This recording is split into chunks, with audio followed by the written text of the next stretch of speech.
I go. Amen. I go. Amen. Family. I want to thank y'all for being here tonight. I want to thank y'all for taking your Friday evening out. You can be anywhere in the world in D.C. I know that life gets so busy, and I know that, you know, of all the things in the world, spending your Friday here with us, I'm very grateful that you guys are here tonight to get this infotainment. As I reflect on All Eyes on DC and just the experience that we had, I'm realizing that we're in our 3rd year of doing this, and we're in the 7th year since the idea for All Eyes on DC materialized in my mind. All Eyes on DC originally was always meant to be a conduit between Washington and the District of Columbia. Washington being the city that people know for the Washington Monument, the memorial, and pretty much the White House, right?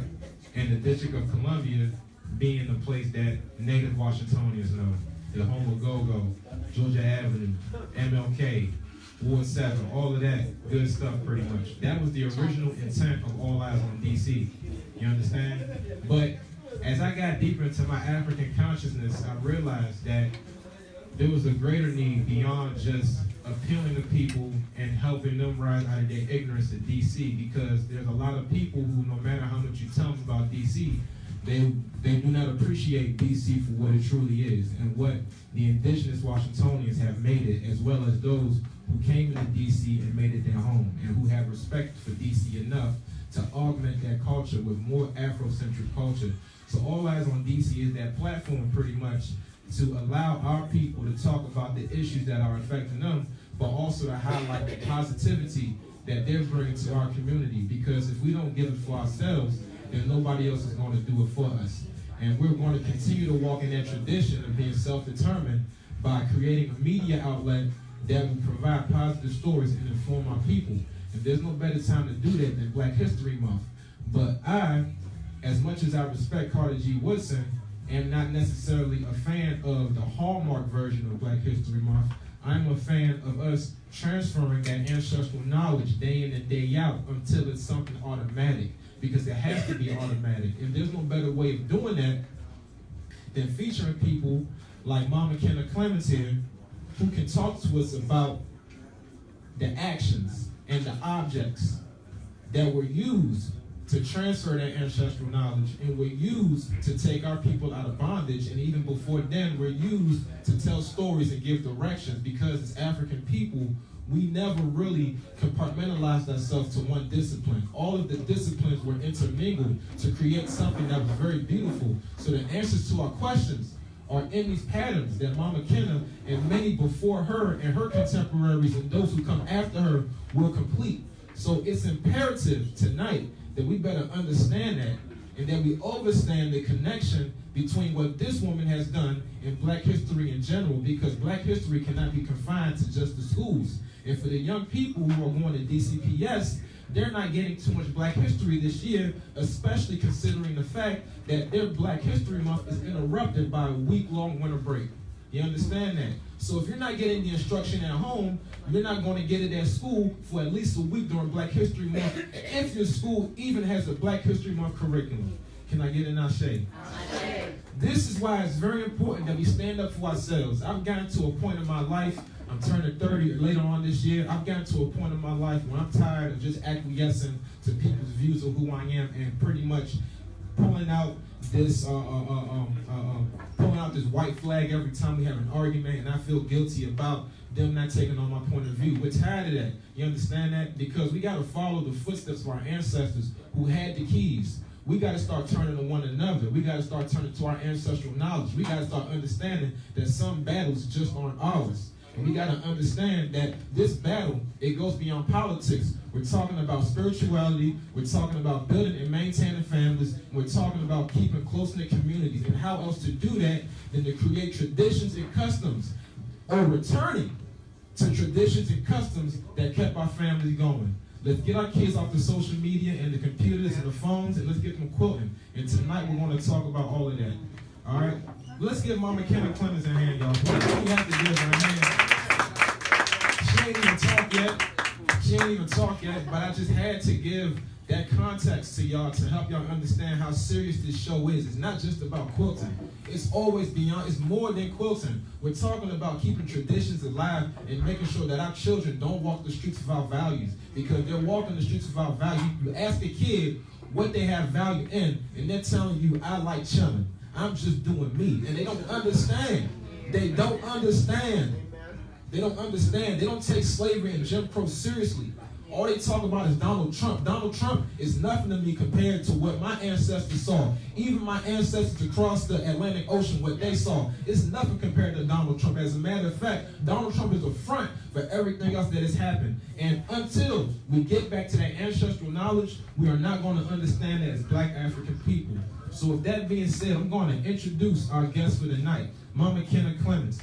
All right, I got to read this bio, but this bio won't do her justice, even though she wrote it, which is why after I read it, it ain't. We got to ask the hard questions so that she can answer it, right? And once she answers it, you get an idea of who she is. And then she was so kind to bring her daughters here, just a testament to that ancestral knowledge being passed down, right? So she brought her Watoto here with her, her young ladies, right? And then she also brought the fabrics, right? You understand that? So we're having a show and tell here, y'all. This is a beautiful time, all right? Without further ado, we got Mama Kyna Clemons here. Mama Kyna Clemons is a textile quilt artist, lecturer, activist, and a homeschool educator in the D.C. metropolitan area. Vibrant colors, geometrical patterns, and indigenous fabrics from Africa set her quilts apart from anyone else's. A graduate of Howard University, right across the street from here, Mama Clemons draws inspiration for her quilts from the lives and quilt-making traditions of early Africans and African Americans. Believing strongly in the need to preserve the lost art of quilting, Mama Clemons has passed down the tradition to her 6 daughters, once again, 2 of which are here and who helped us set up tonight. So we got to give them a hand, y'all. Let's give the whole Clemons family a hand, y'all. Thank you. Thank you so much for coming on the show tonight. Appreciate you. Thank you so much for having me. I'm honored to be here. And Yes, ma'am. thank you to all your guests for coming out on a Friday night. We're going to have a good time this evening. I totally agree. Let's get started. If you can just talk about your quilting journey. How did you get into it? What pretty much attracted you to this craft? And what is it that you like as a quilter about the craft itself? Okay. Well, that's a good question. We'll start from the beginning. So I started quilting about 15 years ago. As Sam mentioned, I have 6 daughters and I have a son. And my children were very young. And I was a stay-at-home mom, and I was also a home educator.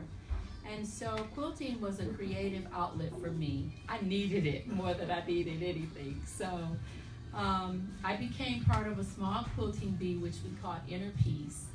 And the women in this group had a really strong influence on my life.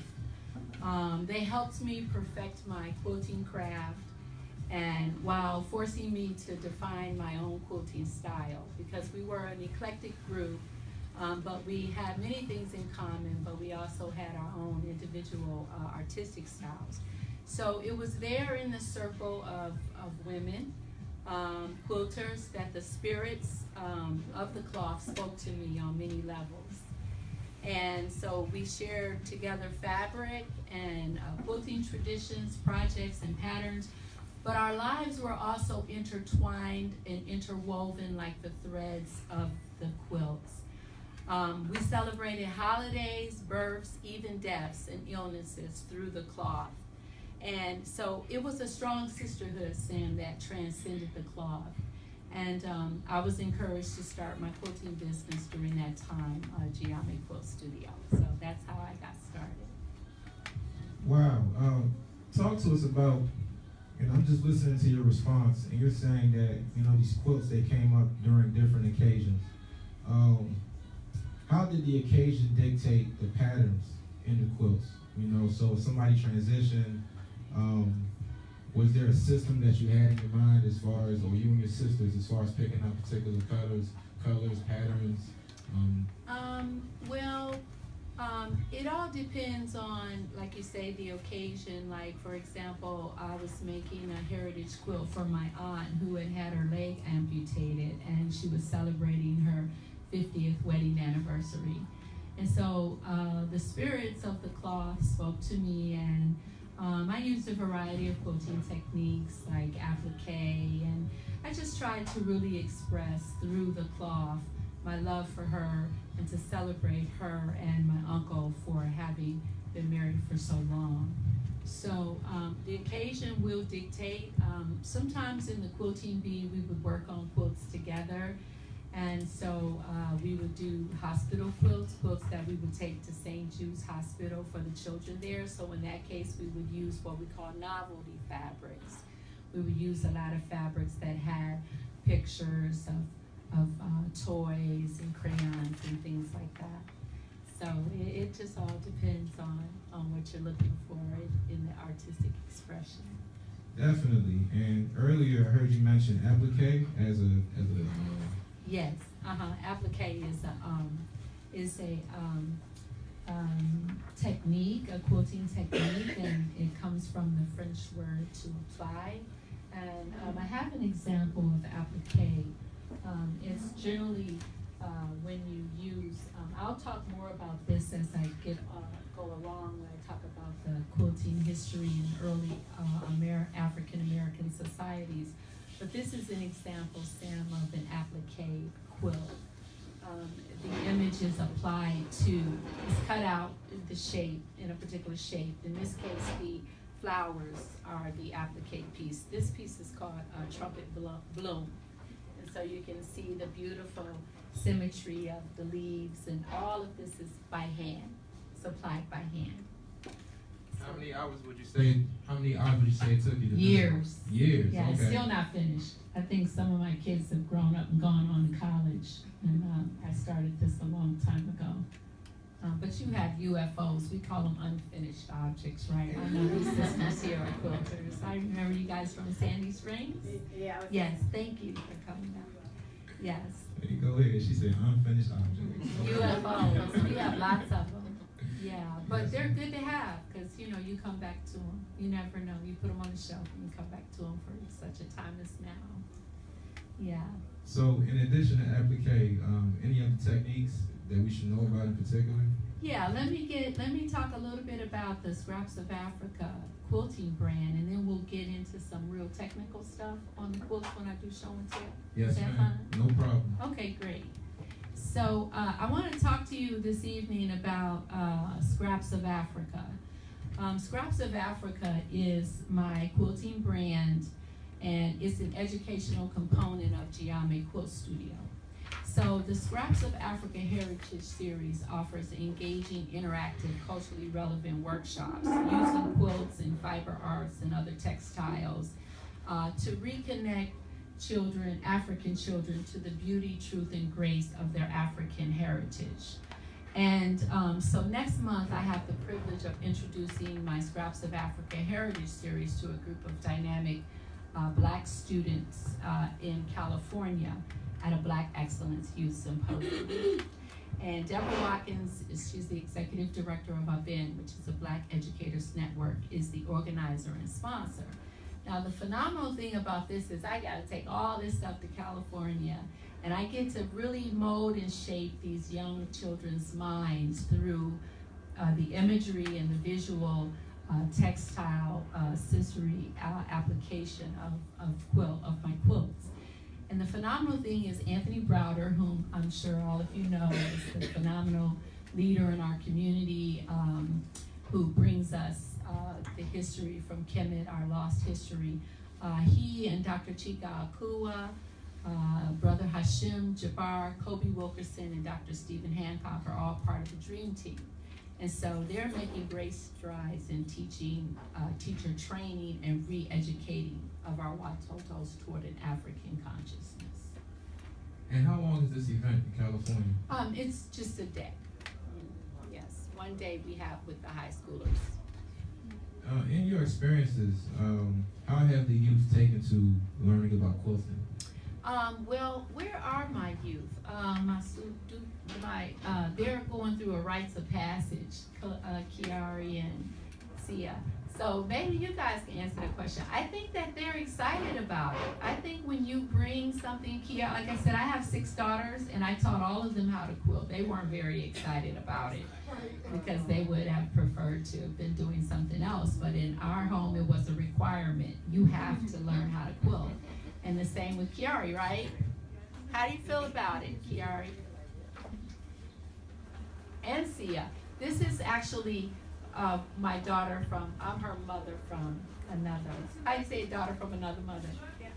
So this is my Mama Renee's daughter, Sia, and she's Kiari's best friend, and they're both going through a traditional rites of passage with the COVID right now. So what are you called?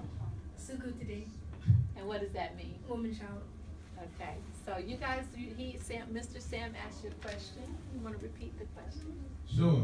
How have you taken to quilting? You know, since you first learned it, how do you feel about the whole craft? I mean, sometimes my mom wakes me up, she's like, quilt time, and I'm like, but it's like, I know. I know. Later in life, it will help me because we can't always depend on the Eurocentric businesses. So it's always good to provide for yourself and not depend on other people. Okay. Even though I don't like doing it, I know it's going to help me in the future.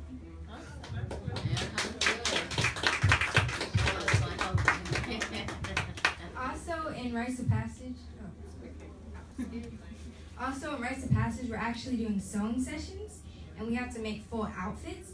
So having like the skills and tools that Mama Kyna has taught us on sewing actually helps us with that, because when we go into sewing class, we know how to work the sewing machine and we know how to work the needle and thread, and that's important because, you know, she's helping us provide for ourselves and other people because we can make our own clothes now.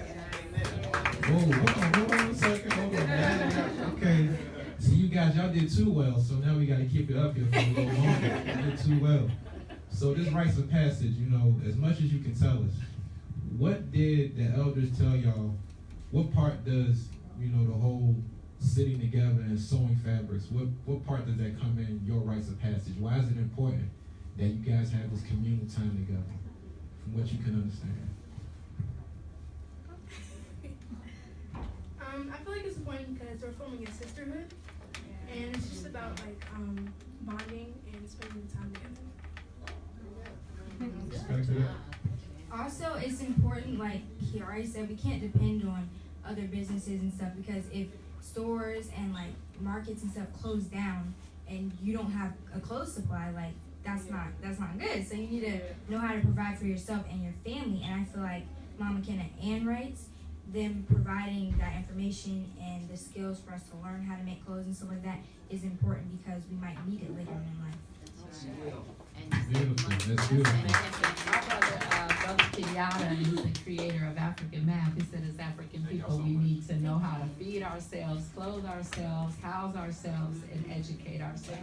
That's right. Yeah, so definitely they're on the right track with that. Yeah, I see some potential for small business, or just business in general, coming out soon with the young lady. So I'm very excited to see that transfer of knowledge. So as far as just the California event and just around your work as a quilter and really institutionalizing that, what are your plans going forward beyond the California trip after that? Where do you plan to take? Oh geez, I have so much going on. I have I'm actually doing a tour around the United States of my quilts in various key metropolitan areas, Chicago, and going back to my hometown in Milwaukee. And so I'm excited about that. Quilting is my Miyukwai. It's my ancestral heritage. It's something that I just have to do. I know these ladies here are quilters and they can understand that. And, you know, I really got involved in it because I started learning about a woman by the name of Harriet Powers. And she was an enslaved African who used who was an American folk artist and a quilt maker from Georgia. And she used the traditional applique technique that we talked about to record astronomical events on her quilts and Bible stories and local legends. And so the story goes that she fell on hard times And her husband had lost his job, and so she had to sell her quilts. And there was a European woman who offered to buy her quilts. And she referred to her quilts as babies, and I refer to all of my quilts as babies. It's very difficult to part with them once you create them. And so she had to sell them, but of course, you know, because she sold them to the European, they're now in the Smithsonian Museum. If she hadn't sold them to her, then perhaps they wouldn't have been preserved. So we're grateful. And only 2 of her quilts are known to have survived. There's a Bible quilt from 1886 and a Victorial quilt from 1898. So she was pretty phenomenal. I know you guys have heard of the Quilters of G's Bend. Have you guys heard of them? Please tell us more about that for those of us who haven't heard of them. Okay, so the Quilters of G's Bend gained national prominence in the early 2000s, and they are a group of women who've been quilting for many, many generations, who live in a very rural, very poor area of Alabama.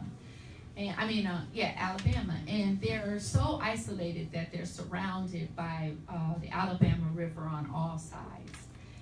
But over the years, they've come to national attention at various periods throughout the time. Over periods of times, but then, you know, people sort of lost interest. But in the 2000s, they gained national prominence for all of the quilts that they did. And so they're a very phenomenal group of women. And what I draw from them is not just their contribution to quilting traditions, but their economic empowerment. In the 1970s, these women were contracted by Sears and Roebuck and some of the other catalog to make pillows.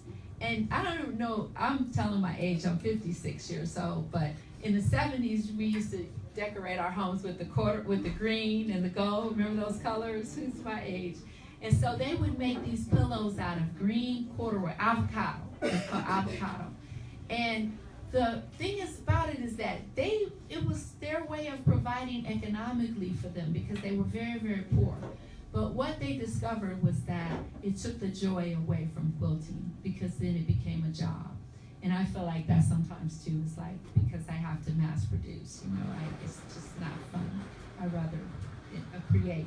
So the women of G's Bend, you know, there's some bold individual voices of African women who really survived with what the Mayudapai ancestral heritage that has been given to them with respect to quilting traditions. If you could talk more about that tradition, so starting, you know, at G's Bend and just, I guess, going back to the African American tradition, maybe even before Reconstruction, or even maybe during enslavement, you know. Yeah. If we could just talk more about that, you know, just the significance of the quilt. I remember you earlier saying that they had stories on them, the patterns, you know. Yes. Quilting is, well, like you said, it's important historically, but it goes beyond the African American communities and the Americans. So we're going to go back to Africa, because that's really where it all began. So we know that quilting is important for you know, many reasons, both historically and culturally, for people of ethnicity. So the quilts serve a utilitarian purpose, because for our ancestors, both, you know, during the enslavement period, you know, the quilts were used as body coverings and bed coverings to protect them against the elements. And they would take old rags. They couldn't go to the fabric stores like we can go today. They had to take old clothing, old rags, hence the scrap quilt evolution. And so, you know, they were utilitarian, but also because we're such an eclectic, creative people, we also took it to the art level. So quilting has always represented an important cultural tradition and customs for African people throughout the diaspora. And today, I think it's the loose thread that connects us with our African ancestry. For me, it is very significant because it is the medium by which I am directly connected to my African ancestry and heritage and that of my ancestors who lived and survived the Ma'afa. And for me as well, like my sisters who endured the Ma'afa and the legacy of enslavement, it has served as a very important means of economic empowerment for me over the last 15 years. Definitely. Let's give her a hand, family. Mama Kim. Such an eye-opening interview so far. It was just very powerful seeing, just that transfer of knowledge and just you showcasing your wares. I wanted to dig deeper into something that you said. And, you mentioned time and time again that this tradition is going back. We're crossing the Atlantic, and you said it's connecting you, correct me if I'm wrong, to your African ancestry. You saw it, you feel it. Can you talk to us more about that? And just in your research in your last 15 years, what parallels have you seen between, the quilting over here and just the quilting of our ancestors? What parallels have you seen? Thank you for that question. That's my area of research, and I'm currently working on a book, which I want to thank Sam because he gave me the title for it, and because the name of this program tonight. So what did you call your program tonight? Yes, ma'am. The theme for tonight's program is the stories that quilts tell. Absolutely. So that's the name of my new book. So there is a woman who conducted a very thorough, comprehensive study on just what you're referring to, the relationship of African textiles and the African-American quilting tradition. And her name is Jamie Lee, and she was an undergraduate student in the American Studies program at the University of Virginia. And I stumbled upon this paper on the internet, and it is absolutely phenomenal. If you don't know about it, look it up. It's very comprehensive.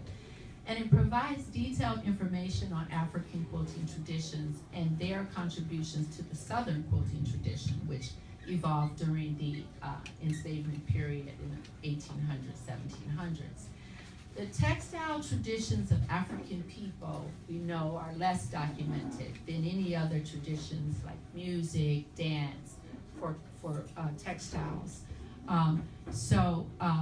Originally we know that in Africa, the men were the weavers, not the women.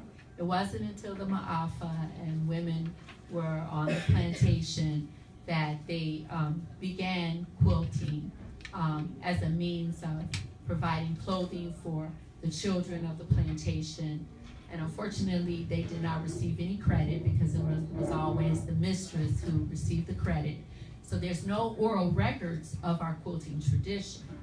And that's what the book is about, is further documenting not just the women of G-Spin, but there are many, many communities throughout the United States and the world of African and African American women who are quilting and who have been quilting for generations. And so we want to tell their stories. If I could just go on, I want to tell you a little bit about the weaving tradition of the men in Africa has left a visible mark on the African American quilting tradition. When you begin to go back to answer your question into Africa and you look at traditional African societies like the Hausa and the Fulani of Nigeria, for example, they use beautiful embroidery, quilted garments in important ceremonies to protect the beautiful horses that they rode, and also on their metal armor to protect them from the elements. Now, another example are the Maasai. Now, the Maasai, I don't know if I'm going to get off camera, but the Maasai are a nomadic people in East Africa, in Tanzania and Kenya. And I do a lot of work depicting the lives of the Maasai. And then this is how the quilts become storytellers. Because this fabric was designed by a woman who has lived amongst the Maasai people for many years. And it's a pictorial quilt. And she tells the story of the Maasai people on the plains in East Africa.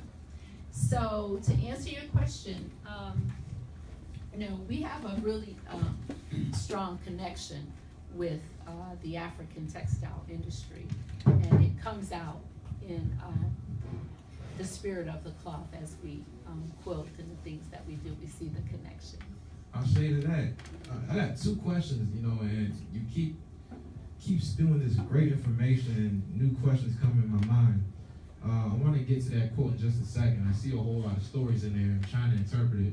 Yeah. But first, I want to speak about the male presence in the weaving. By any chance, have you been in a room or have you been in a situation where you've told some young brothers that at one point in time men were weavers, weaving together Yes. things? What was their reaction, if you can recall, or oftentimes what is the reaction to that? I think there's a strong interest by on the part of our males in both the fashion industry and in just textiles in general and quilting. I just recently joined a Facebook quilt group, Black Girls Quilt, and I've met two phenomenal male quilters that I'm excited to meet and learn from. So our men have a lot to contribute because it's their mayutaquai. Again, it's their ancestral heritage. They were the weavers. How many men tailors do we know? How many of our grandfathers were tailors? How many of our fathers were tailors? So it's in their DNA, in their ancestral heritage. And also maybe that's why a lot of our designers, our fashion designers today are men. Who knows? I think you make a lot of great points. That's definitely the case. What's happening in this quilt? Well, again, this is a pictorial quilt. It tells a story, and it's the Maasai people. And the Maasai wear a type of fabric called a shuka, which is a cotton plaid fabric fashioned in the form of a blanket of red and blue colors. You've probably seen them. They're very indigenous people, still very traditional African civilization, and they're very tall. So that's what this quilt depicts. It just depicts their life on the plains in Africa. And womanhood is an expression of sisterhood, family traditions, love, marriage. There's a couple in the center. And I chose this pattern, which was really not a difficult pattern, because it allowed me to use all of the fabric in the collection. And I have a confession to make. I'm a fabricaholic. I need help. So fabric just excites us quilters. And so it was just the fabric that told the story. And then Julia Karen, she's also she's an illustrator of children's books. And so here again we have the Maasai people in Tanzania. So as an educator, I use the quilts to educate the youth, and I'll combine it with this as an artistic form, literature as an artistic form to complement the quilt. I see you have some more books up here. Yeah. Would you mind going through them? Not at all. I love to. So this book is by Carolyn Maslumi, who I hope I'm pronouncing her name right. Am I pronouncing her name right, sisters? I'm sure you guys know her.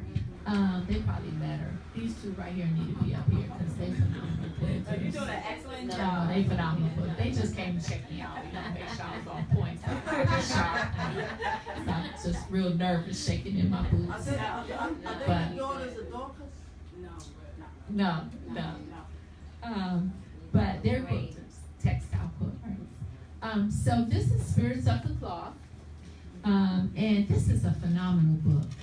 And this woman is phenomenal. And Faith Ringgold is another one of our textile quilt artists. You may have heard of her. Hey, Baba.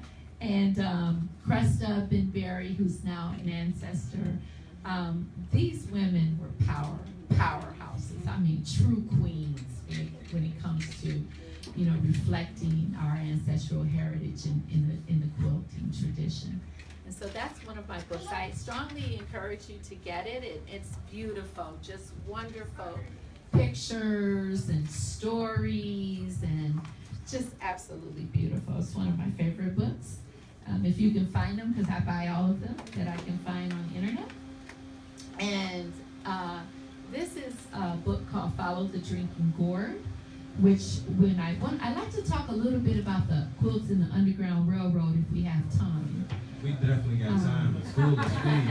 Okay, so this book tells the story of the legend of following the drinking gourd to freedom by our ancestors.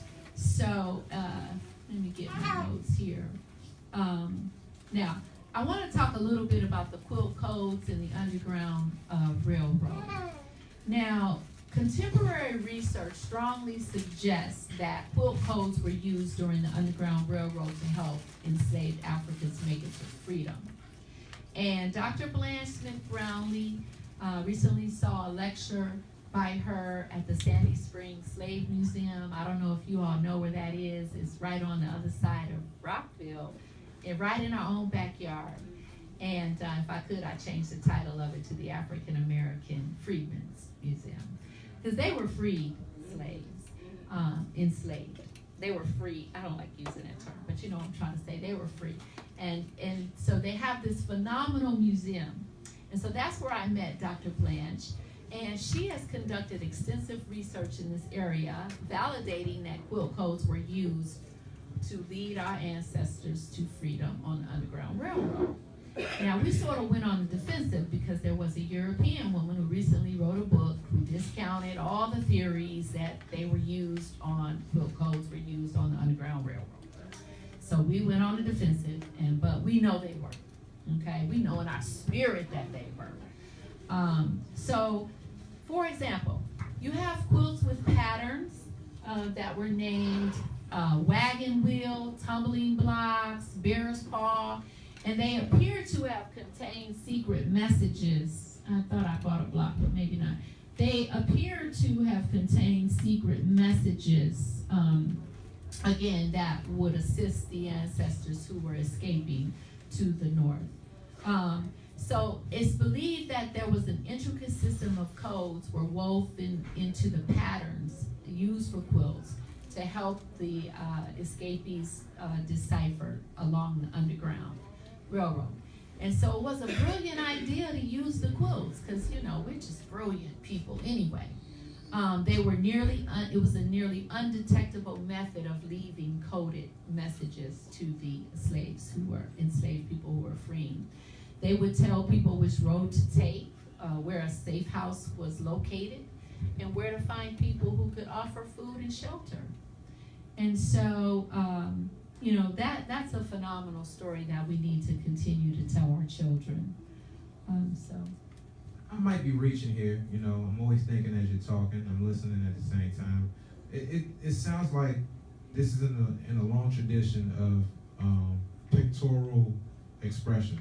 So Yes. if you're talking about the Commissions with the hieroglyphics, and I might be reaching here. I'm not, you know, this is what I'm feeling. It's like, you know, just listening to your story and what you're telling us, there's always parallels and like there are always connections between everything that we're doing. Absolutely. You know, which is why I can't understand. This is the value of the show. You get to see pretty much how all of those are connected together. If you don't mind me asking, when did that European try to challenge this knowledge that we indeed did use this on the Underground Railroad? There's a book, I don't know the name of it, but there was a book written We're not going to recently acknowledge the book. No. that discounted the whole theory. She wrote the book. Can I add something? Yes. Because what happened was Second. that, but what happened was, I think her name was Adetta, right?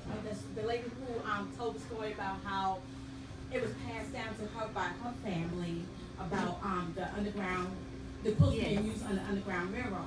Well, she had shared this information at a marketplace with another African American woman. So when this white woman came, somehow she heard about it. So when she came to talk to the lady, being that she was white, she didn't want to talk to her. So she didn't want to share the information with this white woman. And so that's how the white woman started saying that there was no credibility to this woman's story.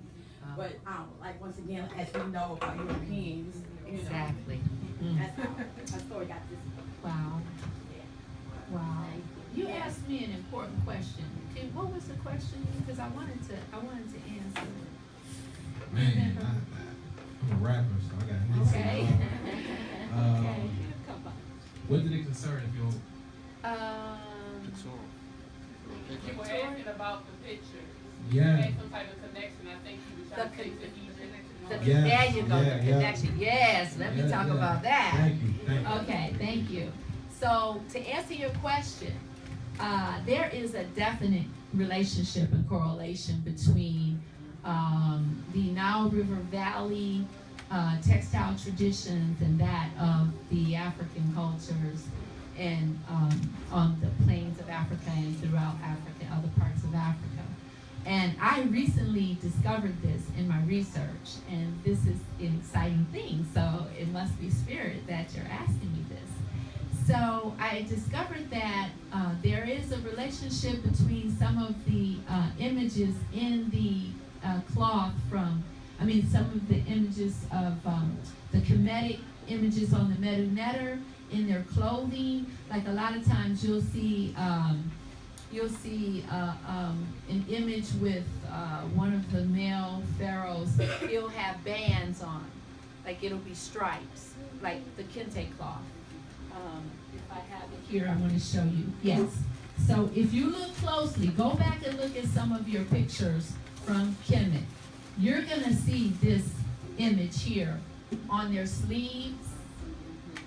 See the three images in the same colors as some of the African flags and countries. So that let me know that there, is definitely a relationship and a connection between the textiles of the Nile River Valley going back into Nubia and coming up out of the fallopian tube of Kemet and going all out through sub-Saharan Africa. And how long have you been doing this research? It's very, I could tell, you're someone, this started as a craft and you took it very seriously, of course. And, how many years would you say, just following? For my research? Yes, ma'am. I've been doing my research just for a real short time. It hasn't been years. God just dropped that in my spirit to write a book. So I've been quilting for 15 years, but I just started doing my research, and it really was by accident because my brother Hashim and his beautiful wife introduced me a couple of weeks ago to Brother Hashim's mother, whose mother was a quilter, and Hashim's mother told her story about her ancestral quilting tradition, and she had the quilts and she had pictures, and something just jumped inside my spirit, and I knew that I had to tell this story. And I will be making a trip to G's Bend. Y'all want to go? Yeah. Okay, come on, we gonna go. So we're gonna go down to G's Bend, and we're gonna do some more interviews, and we're gonna interview some of y'all here that have quilting traditions, because that's what I want to do. I want to tell everybody's story. I want everybody in here to think about, do you have an ancestor? Do you have anybody in your family who quilted, who told you orally about quilting stories? Do you even have a quilt? You may have a quilt tucked away in a trunk somewhere that you're treasuring and holding on to.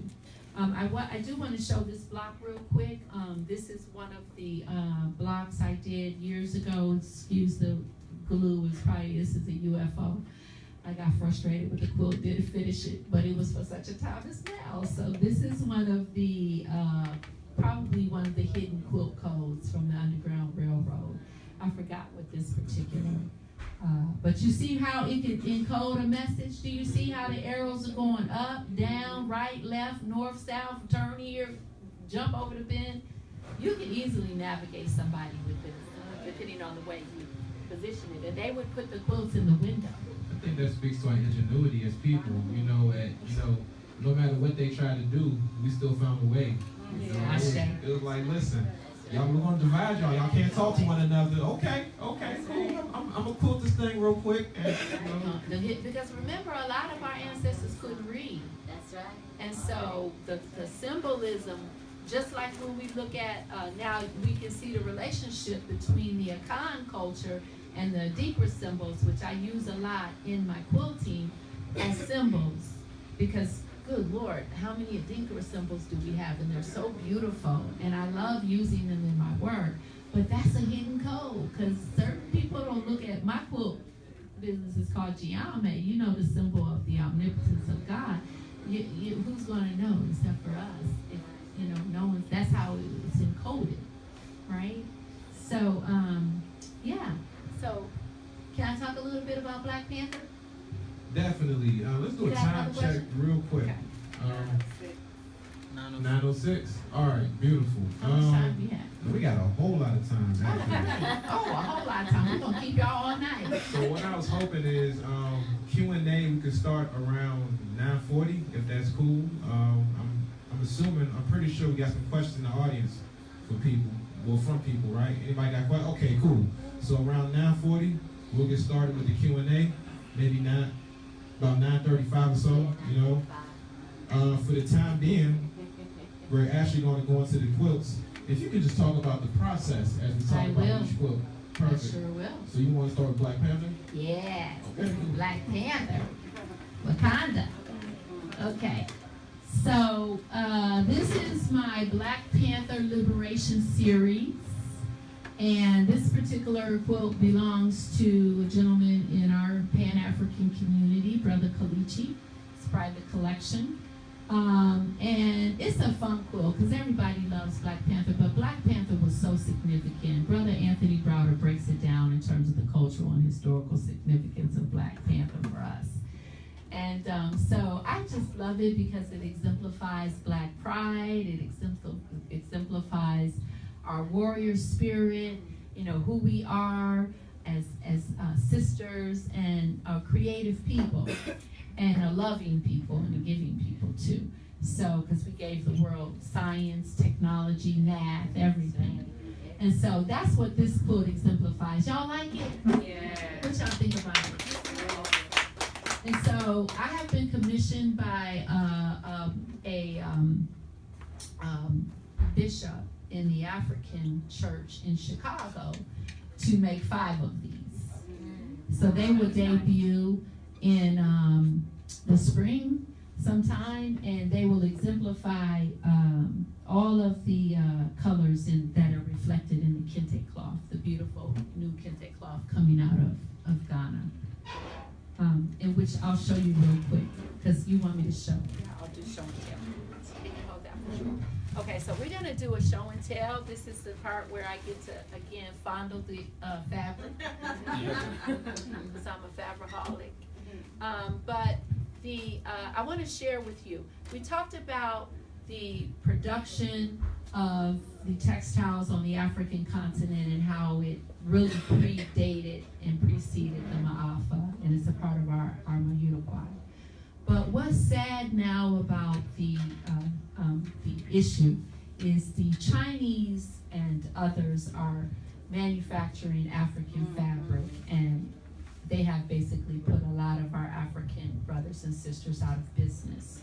I only use certain fabric. I just use designer fabric. That's my trademark. So you can imagine how appalled I was when I received this fake stuff in the mail. Now, I'm gonna pass it around so you guys can feel it. Now, I know my fabric, and so immediately I knew that it was not legitimate. This is a copycat, and we know that everything that's good, the enemy got a fake for it. So that's the fake, okay? This is what's good, but our African brothers and sisters are manufacturing now. This is called a batik, and you can pass it around. You can feel the difference, right? See how you know the difference? You got to know your fabric. You got to know your manufacturers. Now, when we talk about the batiks, our African brothers and sisters are manufacturing these beautiful batiks that are coming from the continent, and I was so excited to be one of the first textile quilt artists to work with them. Where are my assistants? They disappeared.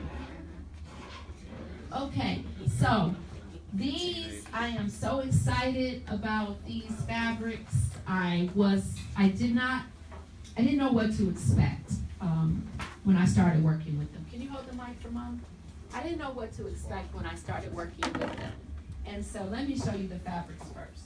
And so I'm gonna pass them around. These are indigenous batiks that are hand dyed, that are coming from the continent of Ghana, that our brothers and sisters are manufacturing, okay, themselves. Now, this is what happens when you cut them up. Now, to talk about the process, a quilt basically is a sandwich. It's 3 layers.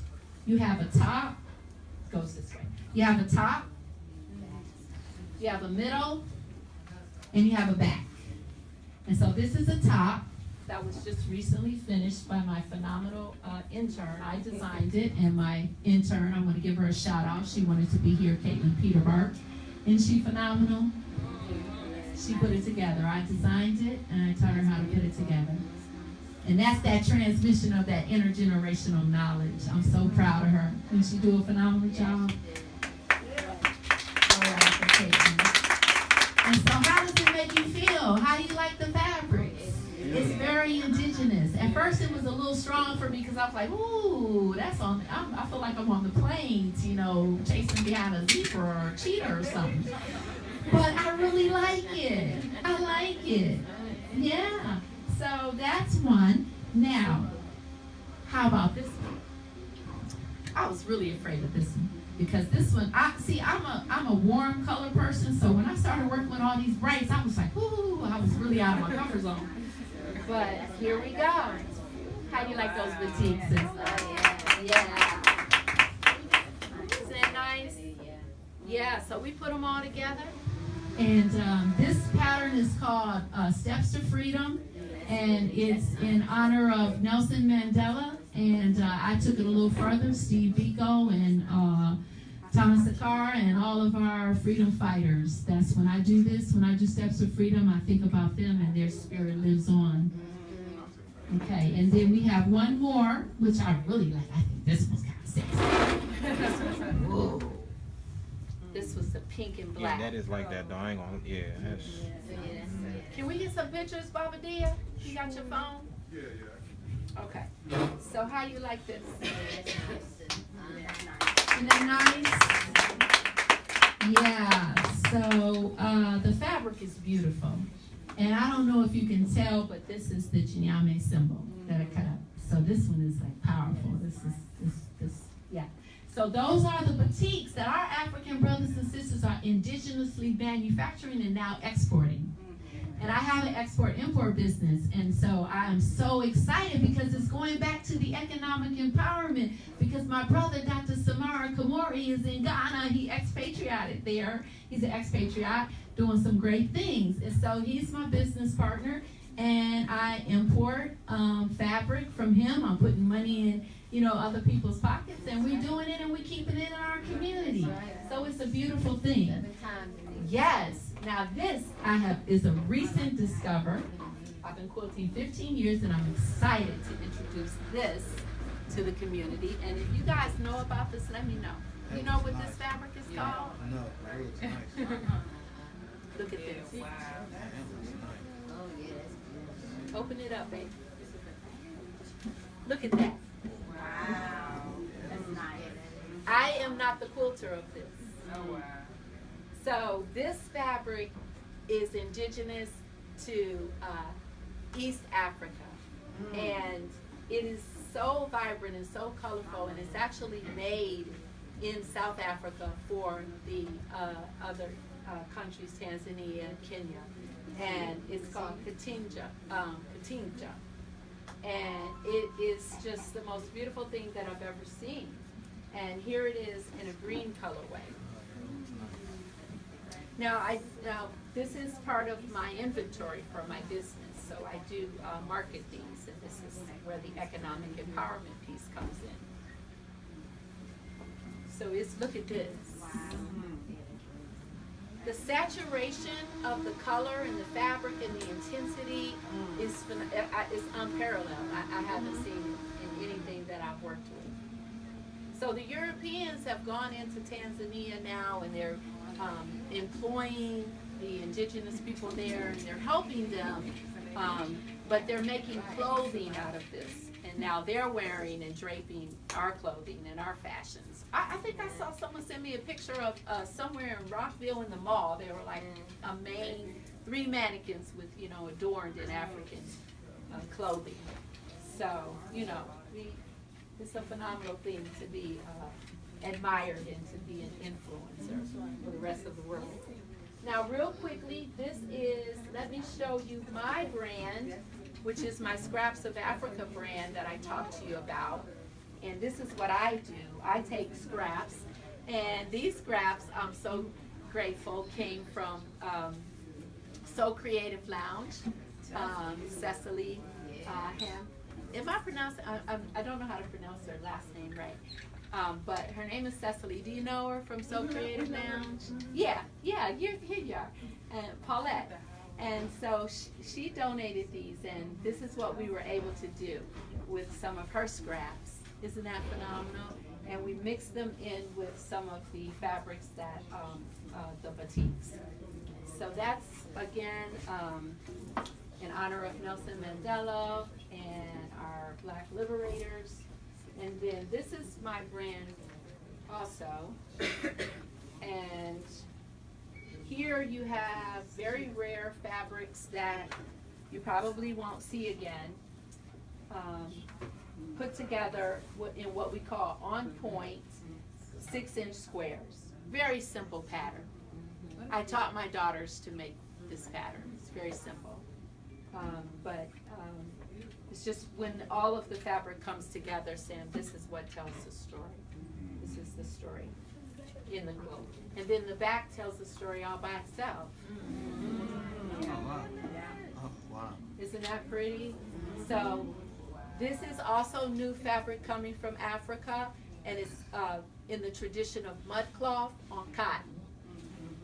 So mud cloth we know comes from Mali, and so a lot of the fabric like this now is coming out of Mali, the Bogolan fabric.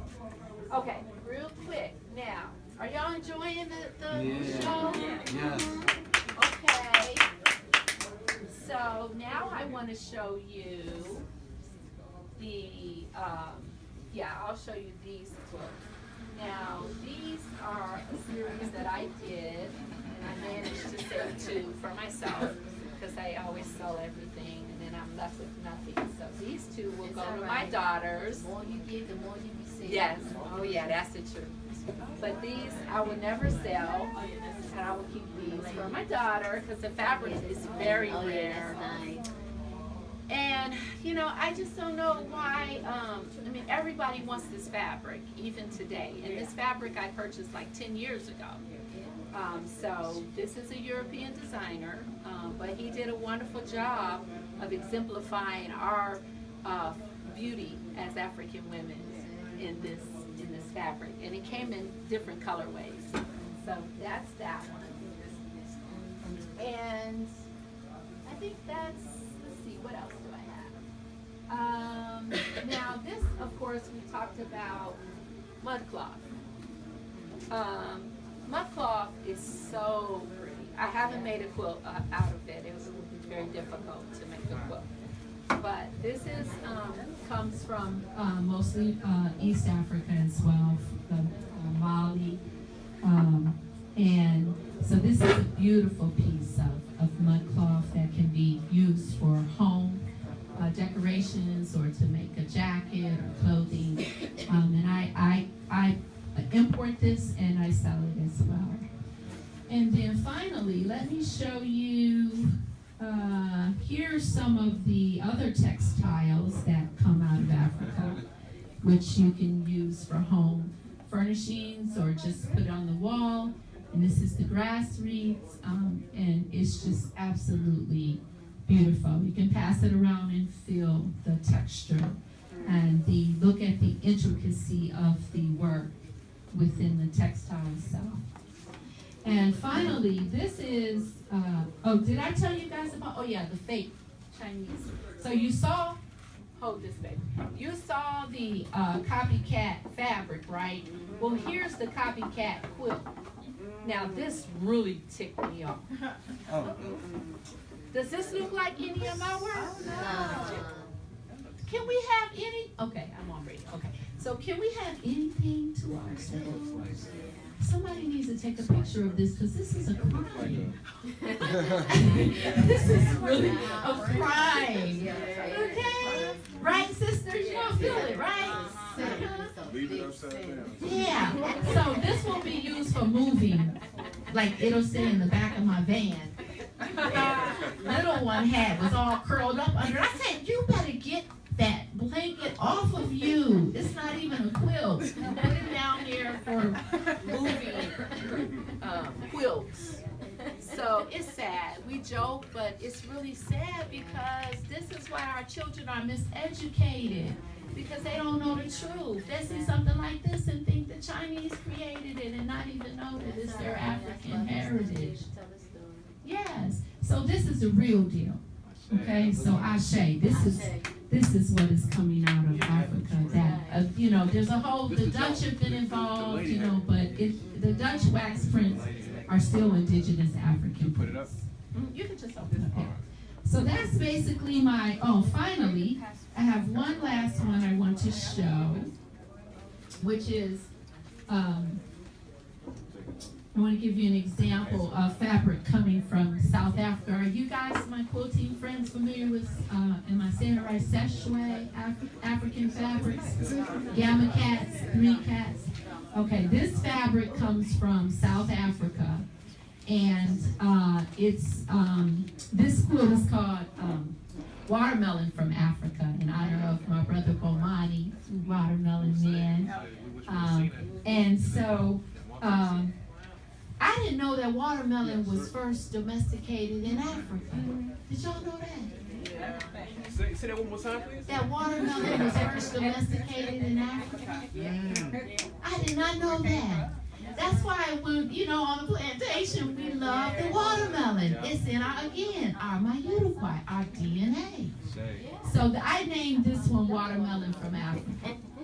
And so this is that, I'll pass it around so you can feel the difference in the fabric. The fabric is absolutely wonderful. So that's what we call a trunk show. I don't know if I showed you this little baby right here. He's one of my favorites. She's one of my favorites. That's a batik from Indonesia. So now when you hear African batik and Indonesian batik, they're two distinct fabrics, a similar process of creating the fabric, but from two regions, and they look different and feel different. Okay, so that's it. That's the trunk show. Thank you.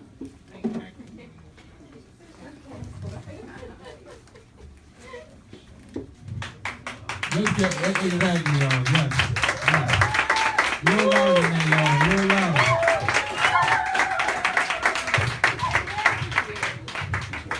That's what I call show and tell on a Good Friday, y'all. It's very beneficial to not just have the talking during these shows, but to also have the actual craft right there in front of you, so people can actually see what's going on. Now, I have a couple questions, as I always do. Just because I want us to dig a little further, just to dig a little deeper. Now forgive me.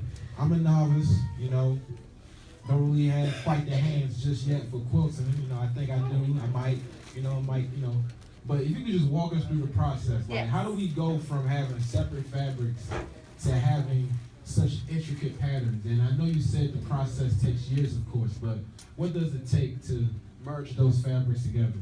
Let's see. That's a very good question. The process is very, sometimes can be very laborious. There's a lot of stages involved. So you start off with the actual cloth, the large cloth that I was passing around, which is 6 yards. But with quilting, you use very small pieces. So the first step is, of course, to select your pattern and select your fabric, and then to cut out what we call pieces. So you start off with little tiny pieces like this.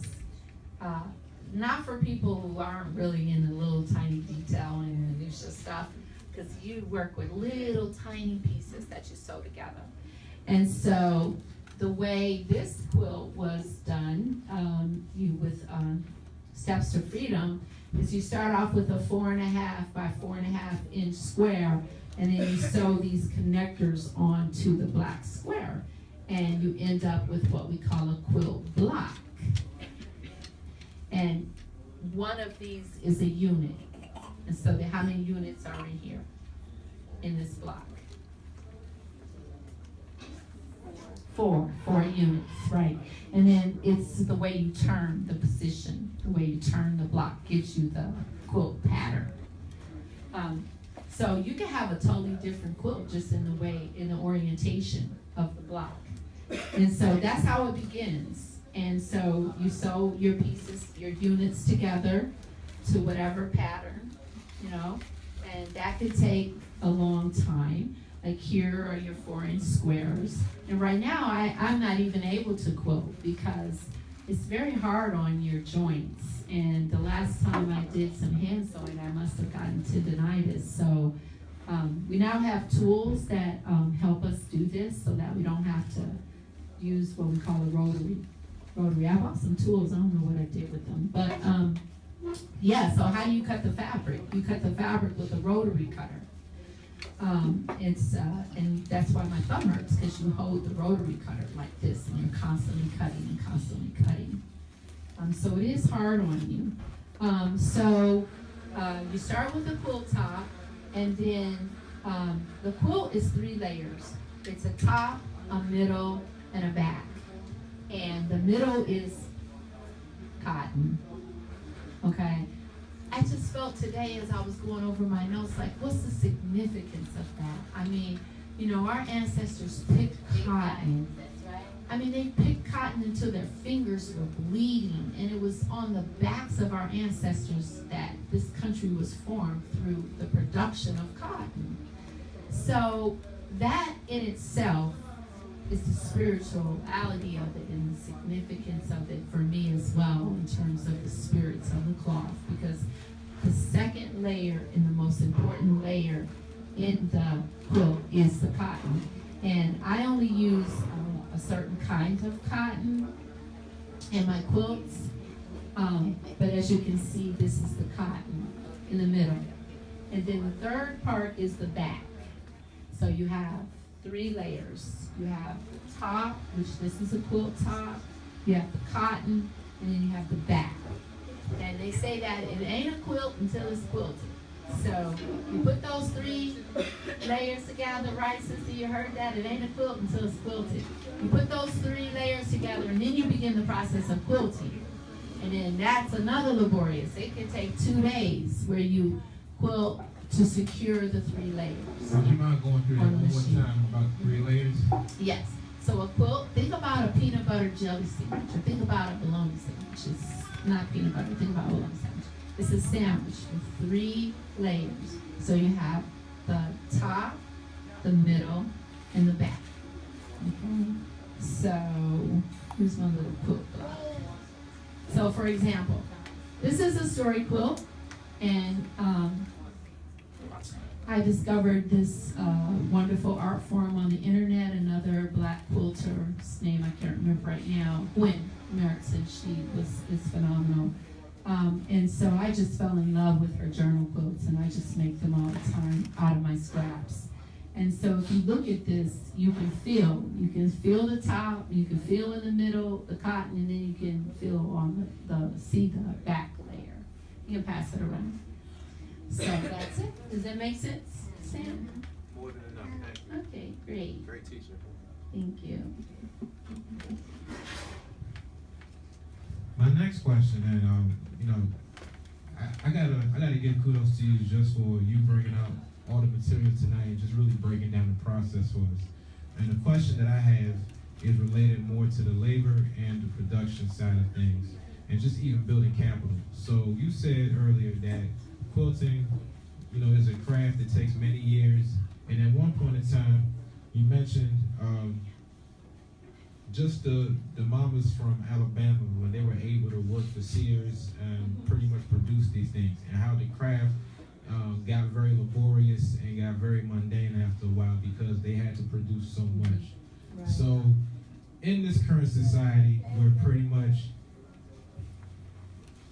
your ability to thrive as a business person derives from how much you can output within a certain amount of time and how much you can sell and produce and create profit.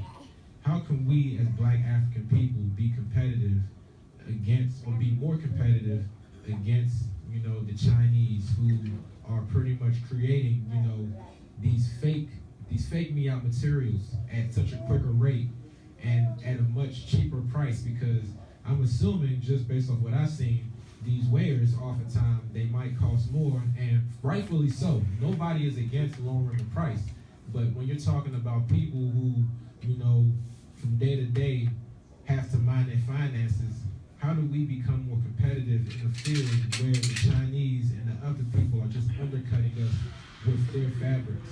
Even though we produce stuff that has more meaning and takes more time. Right.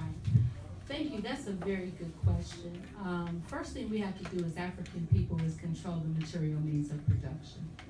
If you look at Asian communities, you'll see that the Asian communities control the process at every stage: marketing, production, distribution, and that's what we have to do as African people.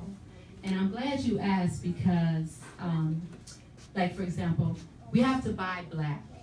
We have to keep our money in our community. Okay, instead of buying a quilt or a cover from Walmart, you need to come to Mama Kenna, Giame Quilt Studio, and buy quilts for all your kids, okay? But seriously, we have to keep our dollars in our community. That's very important, Sam. And so the only way that we're gonna be able to thrive economically is through collective economics. And so there are things we can do. For example, I am the banker of a Susu, and we have run our Susu, which is a rotating credit union. We have run our Susu for 2 years, and we're getting ready to branch off into economic investment, capital investments. So I encourage everyone to learn about the Susu, start your Susu, buy Black, trade Black, just keep our dollars circulating within our community. This is the second time within a year or so that the Susu has been mentioned on the All Eyes on DC show. Can you briefly talk about that for us? What is so, you talk about a rotating credit union. People might not be too familiar with what you mean by that. So can you explain the process of a Susu as far as collecting funds and bringing it together? Yes, okay, so a Susu is the way that our African ancestors saved money for college and for their homes, because you have to remember the system of colonialism throughout the Caribbean and throughout the diaspora was, it was just a really unfair system. And so we weren't able to walk into a bank and get a loan. And so they had to keep their money within the community. And it's like I said, it's a way that they have paid for college, they have bought their houses. And so the way it works is, and we've had some, I'm sure you may have been involved in some that aren't really pure, but I'm the banker of Susu, very successful, and I run it like a very pure traditional Susu. So what you do is you have a banker, you have a duration, you have a hand. And the banker chooses the duration. For example, my Susus run for 10 weeks, and we have a hand, so you can start off with a $25 hand, a $50 hand, a $100 hand.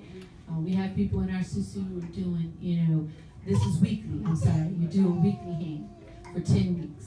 So for example, if the banker sets the hand at $100 and the duration is 10 weeks, then your draw is $1,000.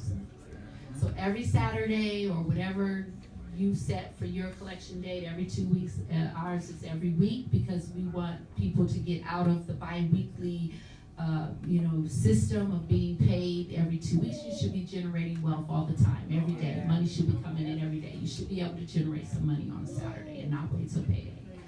So we collect on a Saturday, right? Baba Dia, and our Susu, he be trying to get that money in on a Saturday. But it's a beautiful thing, because we bring all our money together. Now people will say, well, why would I put my money there when I can just put it in a bank? What's the benefit? Well, the benefit is that by pooling our funds together, we are able to create immediate capital for one another.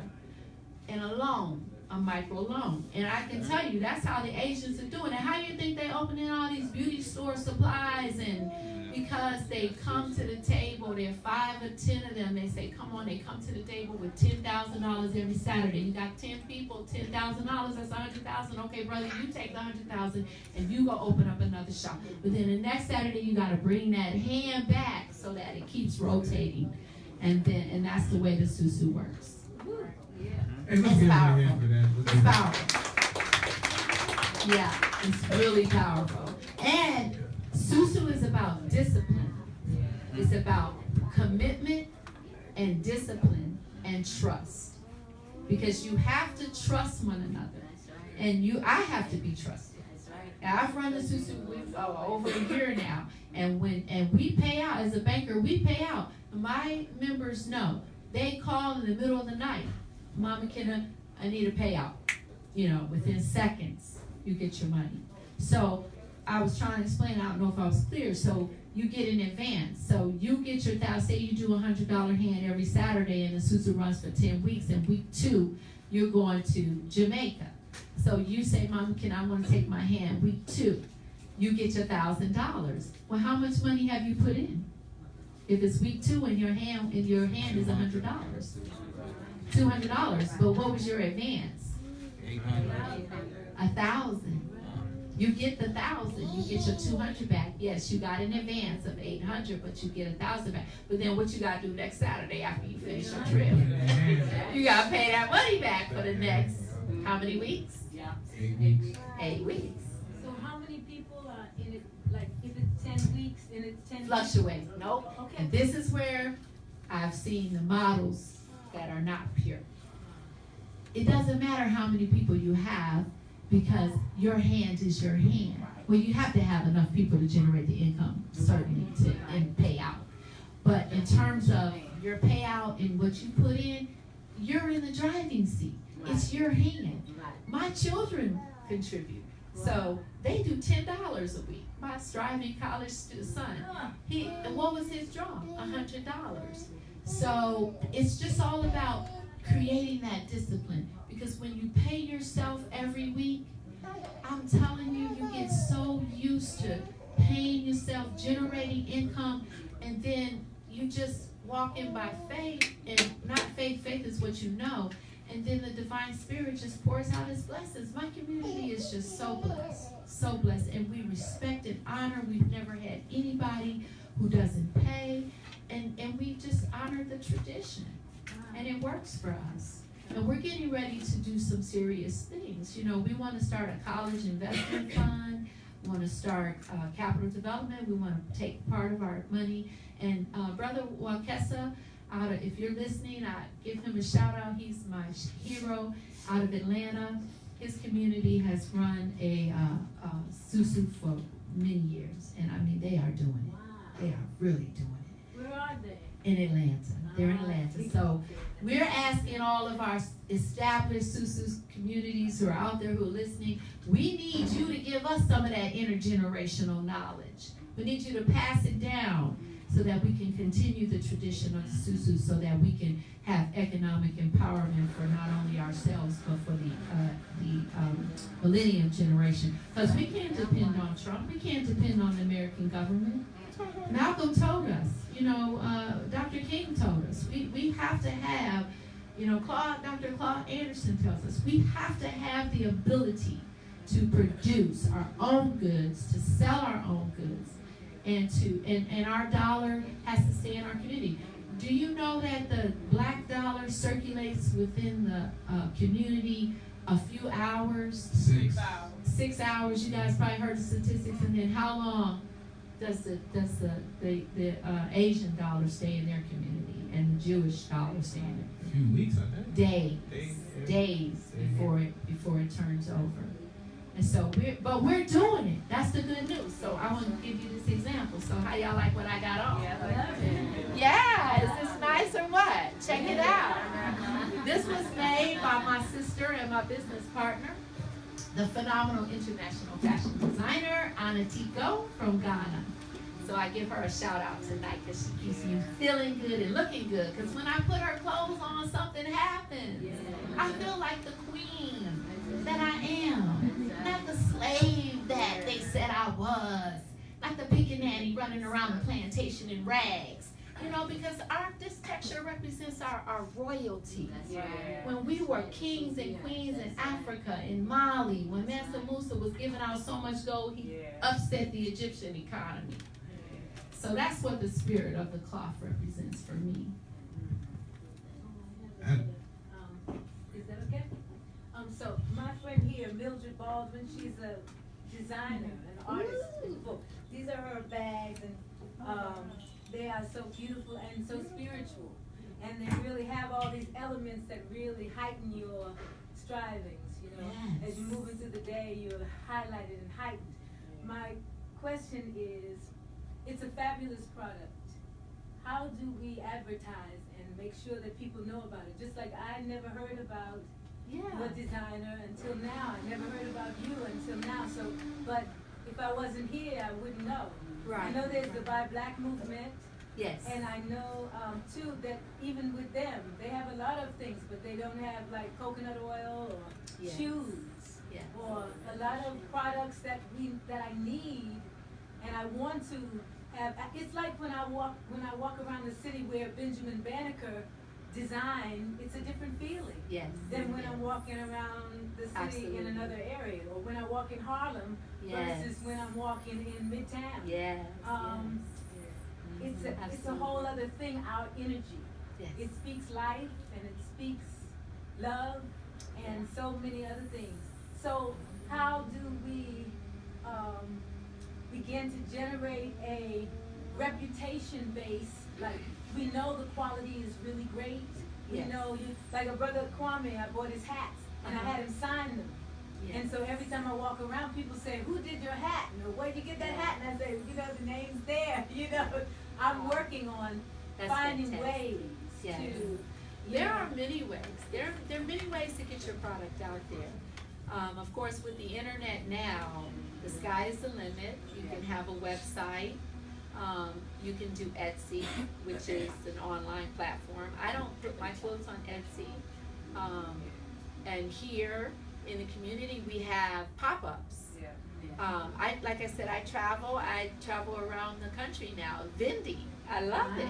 No, and so that's another way. You can vend whenever there are events during Kwanzaa.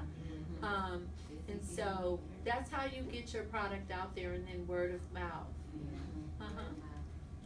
I got a question for you, ma'am. How did you stumble upon this event, or you heard about it on? I did from Lucy Murphy. Okay, perfect. Yes, See, absolutely. Mama Lucy is the plug. She's the plug. Hey, Thank you for coming out. Mama Lucy, once again, look right there in the cut too. Shouts out to her. Thank you. Yeah. Um, Thank you, Sam. No, thank you. I appreciate it. Let's have a time. I want to make sure we open the floor for more questions. What time do we have? 9:45. Okay, perfect. So we have time for questions. If anybody has anything that they want to ask, Mama Clemons. Okay, perfect. I'm going to bring the mic to you, Ms. Teresa.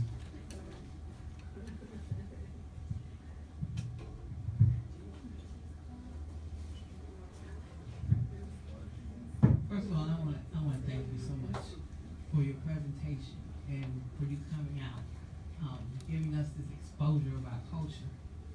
And my question is, well, okay, first I have a statement. My grandmother used to quilt. Awesome. Unfortunately, I did not get information from her how she started doing it. Her style was the scrap method, where she would take clothing and make scraps and do blocks, and she hand sewed. Yes.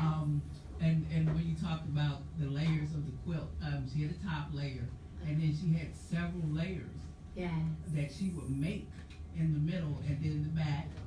And she did these quilts for us for warmth, for the winter. Unfortunately, I do not have any of her work. I just didn't have the sense to take advantage of that. I want to know how I can now you know, take that, what I do know, the little that I do know, and build upon it for my grandchildren. Well, thank you, first of all, for your warm welcome for me. And thank you for asking that question, because the answer is you can tell the story that you just told over and over. Even though you don't have the quilts, you have the oral tradition. So I want you to tell that story for my book. May I include that in my book? So please get in contact with me. Those are the stories that I want to tell. The book is called The Stories That Quilts Tell. And that's a beautiful story. She made a quilt for, we just didn't know to keep it. Probably wore out, because like you said, she made them for utilitarian purposes. And they do give out, the fabric does. So, but it's a beautiful story. So keep telling that story, and you can also go back to your family members and you can begin to conduct oral interviews. Somebody who's older will remember her quilting, they may still have a quilt, so just start interviewing the members of your family and documenting it. Does that answer your question? Yes. Okay. Can I just add something? You know what? It's in your DNA. Exactly. If your grandmother did it, it's in you. Yes. So once you start you know, picking up, being around people who are quilters, or once you pick up the skill yourself, you'll realize that it never left you. Yes. Yeah, you got it. Yeah, do you want to quilt? Yes, definitely. Yeah, I encourage you, and that's another thing. I teach quilting lessons in my studio. I have workshops. I'll leave my cards. That's what it's all about, is sharing this tradition and passing this tradition down so that we can preserve it. Next question.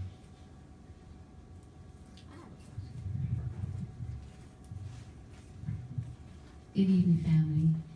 I just want to say thank you for the history, because the history is so important. I mean, we can quilt until the cows come home, but at the same time, if we as a people don't bring our resources together, to me, we're nothing. You know, and that saying we not to say that we're not people, but we are divine beings, and we must conduct ourselves in that manner and know that we're not sure of anything. You know, when we pull together, we can make it happen. So I just want to say, you know, thank you so much, and I look forward to buying some fabric from you. Oh. And do you have any fabric just on sale tonight? Yes, I do. I do. Not much. I'm working on it. I mean, I'm getting there. You know, it's coming from the continent, but I can't keep it. It's just goes so fast. But I have that top piece there, 6 yards, if you want to have some of that. Sure. And the other fabric I was gonna bring, my girls made lapas and lapas out of it, so they got it on. So if you like the skirt, I give you a couple yards off. Okay, me too again. Yes, ma'am. So, is the tradition of quilting in this on this continent primarily women? Because I know in Africa men Yes, weave we talked about yes, that. okay. Mhm. Yes. So as you mentioned, the men were the weavers, and that's their mayukwai. But here, after the Ma'afa, of course, the women became the textile artists and the quilters because of the influence on the plantation. But here I find that there are men who quilt, and there are men who sew, who are tailors. I don't know the men's. Are you guys on Black Girls Quilt? I am. There's a gentleman who's always posting. I just met him. What's his name? Julius. Pronounce it for me. I think his name Julius. Julius. I'm gonna give Julius a shout out because I hope to meet him one day. I just know him virtually, but his work is phenomenal. So there are men, not as many, but there are men, and men who are interested in learning quilting as well. We got enough time for 2 more questions. Well, if there's no, I got. Go ahead. Yes. Hold on, let me my man here, if you don't mind. He was listening the whole time. Yes. Thank you very much for all the history. Have you ever shown people from the continent your quilts and sort of had this kind of conversation with them? And if so, how did they react to that? Well, that's a good question.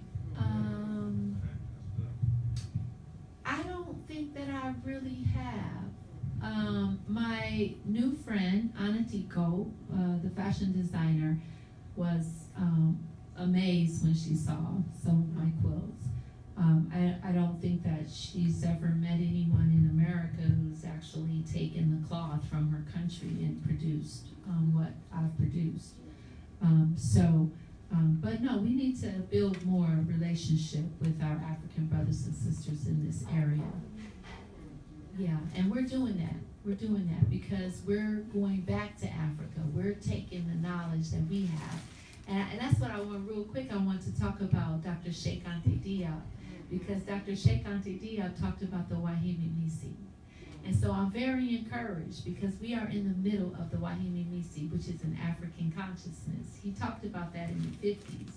And then through the civil rights movement, I'm a civil rights baby, but through the civil rights movement, we got discouraged, but we fought for our freedoms. And then, the 70s, I'm black and I'm proud. And, and in the 80s, we started looking like we lost some ground. But don't be weary, because in due time, we're getting there. The Ma'afa was 400 years of brutal enslavement and forced enslavement of our people. So you just don't get it right overnight. But we're getting there. And so Dr. Sheikh Anta Diop talked about that. And I want you all to know that that's what this all represents. It's just one part of the African Revolution. Renaissance, rebirth, and consciousness. Mama Kyna Clemons, family. I'm not gonna be a little louder than that. You gotta wait for the ancestors to Okay, hold on. Very premature of us. We got one more question. Forgive me, sister. Here you go. Thank you. Good evening. Asking, of course, I'm checking on Facebook and one on Instagram. So the Black Girls Quilt, is this a closed group? No, you can ask to join. But it's Black, let me give you Black Girls Quilt, Giame Quilt Studio is my new IG and Facebook page. I'm horrible with social media. I'm trying to get there. So look out for my website and all that, my virtual presence. But Black Girls Quilt is a Facebook page. You can ask to join. You just answer a couple questions. Giame Quilt Studio is my Facebook page where I'm now beginning to show some of my work. And then soon I will be launching my website where you will be able to purchase commercial fabric and some of my textile arts. Something else real quick I want to talk about, you touched on, we were talking about the economic piece. And so what I'm excited about is we are exemplifying what you talked about, and that is coming together economically and selling our goods to each other. I formed a co-op, and there are about 3 or 4 women in the co-op. And it's a wonderful thing because, as I said, I vend around the country. And so I was just taking my quilts at first, and not everybody is going to drop $300, $400, $500 on a quilt at a vending. So I got wise, and I learned that I needed to have other products. And so I started a co-op. And so now I have women who are making the cutest little cosmetic bags out of our fabric, indigenous Africa. Yes, that's it. Did you not? Is that one? Yeah. You bought one from me? Yeah. Literally? Wow, she just blessed my heart. That's one of my products. And show them. Yeah. Oh, you bought, that's where the hat went. I was looking for the 3rd hat. I forgot about that sale. Thank you, sister. Can we get a picture of this? Where's my, see, my girls are not on the job. You're supposed to be photographing. Thank you. She purchased that. And see, this is what I'm talking about. because that put money in my baby's pocket. This is cooperative economics. We designed these hats. These are our Black Panther surgical caps. Can we get a picture of this for all you guys who work in the hospital? You want to get some of Gianna's liberated Black Panther surgical caps. Yeah. And I want to give a shout out again to my intern, Caitlin Peterbark, who she made them. Isn't them workmanship phenomenal? And then we have these little, another sister in our co-op made these, and they're wonderful. You like it? Oh, It's yeah, I holding love up. it. We need to make it a little stiffer. To hold your stuff. Yeah, aren't they nice? Isn't that cool? These are our images. And so when our children see these images, their self-esteem is built up. You know, because for so long they've been seeing images that don't look like them. So that's why we have to continue this. That's why we have to continue to do the pictorial quilts and couple with the teaching that goes along with the quilting, actual quilting process. Okay. All right. Mom and Kyna Clemons family, let's give them a hand. I was so nervous. I was just like so nervous. I couldn't tell because you held it down for us. You held it down for us. This was half presentation, half interview, so it was very wonderful, you know. Thank you for what you do, Sam. Yes, ma'am. And Sam is phenomenal. He's taught my girls. He's a phenomenal Inwalimu teacher. And I say I have 7 children, and 2 of them that he taught, one of them is in California. I got to give a shout out for my girls real quick, for my babies. So my oldest daughter is the flight attendant for Delta. Homeschoolers. Homeschooling works. You can take your kids out of the system, and they can still be great. Graduate early, everything. Get them out of that system if you can. She's a flight attendant for Delta, even though she has a double major in accounting. Hello, she couldn't get a job 2 weeks after graduating, got panicked, so she applied for a job with Delta. Now she's flying all over the country, and she gave her mama wings. Okay, so, yeah. So that's my oldest, and then my second oldest, the lovely Kamaria, is a social worker on the Eastern Shore. She's doing great things to heal the descendants of Harriet Tubman. And then my son, my only SUN, is graduating this year from the University of Maryland with a degree in information technology. And his name is Jossie, and it means wonderful in the Akan language. And then, let me go quick, I gotta go backwards. And then there's the phenomenal Kai, lovable Kai. She's tearing it up at Kent State University. Just came back from Israel and is getting ready to go to Ghana. Yeah, that's my rapper. And then, who's under her? It got bad after that. They like 19, 18, 17. Kai, and then Quayera, she's in California, and then Kendi is getting ready to go to Miami. She's graduating this year, and she's going to Miami in August, and then that's the baby. Y'all gotta give me a hand clap for that. Come on now. I had 7 babies, and I remember their names. That's the hard part. Trying to remember how old they are. And that's my baby right there too. That's my 8th child. And then I have a son, I have a stepson. I will be remiss if I do not mention him, whom I love dearly, and his name is Jamar. And my husband, I gotta give a shout out for my husband. He's not here, but that's the wind in my sails. Baba G. Yeah, Baba G. He works. He gotta work. Yeah. Keep it strong. Can't do it by myself. Yeah, but thank you all for coming out. It's such an honor and a privilege for me to be here. And I thank Brother Sam, and I was mentioning Brother Sam, I got off track, but he taught English to my girls who are now in college, gave them the skills that they need to write. And so we honor him. I want to offer a slight correction. I facilitated the process. They already had the skills.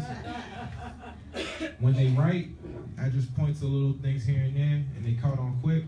And at the end of, I think it was 11, 12 weeks, each of them had a short story that they presented before their peers and their parents and the rest of the homeschool community. So it was a very wonderful experience. We're still doing it as far as just navigating, helping young people see the value in their stories and helping them be more introspective, because they got to understand the connection between conflict and character development.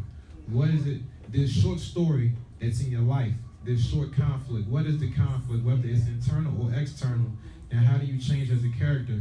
And then in the midst of that, what's that climactic moment where all the tension and suspense ends and the light finally switches on for you to resolve your conflict? The young people, once they understand that, then they can understand their values.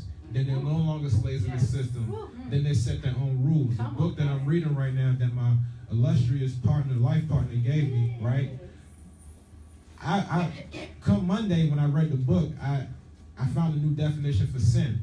And sin is when you go against your own value system. So the question is, have we set our own values individually as Black African people? And then from there, once you draw the line in the sand, anything that comes your way, you follow your own rule book, and then you act accordingly. So the whole idea behind the writing workshop is that once you write and you read repeatedly, you're always thirsting for knowledge, and you humble yourself because you're always looking for something new to learn, and you're growing as a person, and then you're writing about it. So the twins were very powerful in doing that. In particular, I think one story was when one twin dipped into the makeup box of the other twin, and then she got in trouble for it. So it was a very beautiful experience just teaching those young people. So I'm very grateful for that, y'all. Thank you. This generation is over the top. And I want to just, we're talking about education. He is a phenomenal Nwalimu, phenomenal teacher. My daughters, the two daughters he talked about, loved his class.